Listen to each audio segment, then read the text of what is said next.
Alam mo ba na ang pagkasira ng Kakhovka Dam noong Hunyo 2023 ay naging isa sa pinakamalalang kalamidad sa Ukraine War?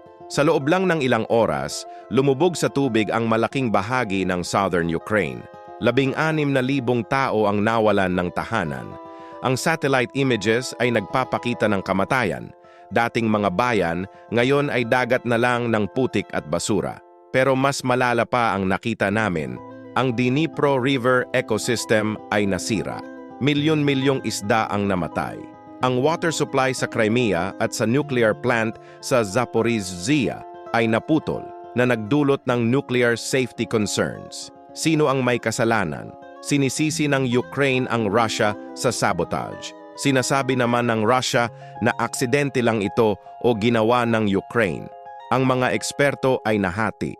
May nagsasabing deliberate attack, may nagsasabing military mistake lang. Ang resulta, nabago ang buong war strategy.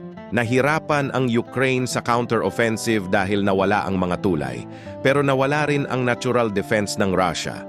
Hanggang ngayon, ramdam pa rin ang epekto nito.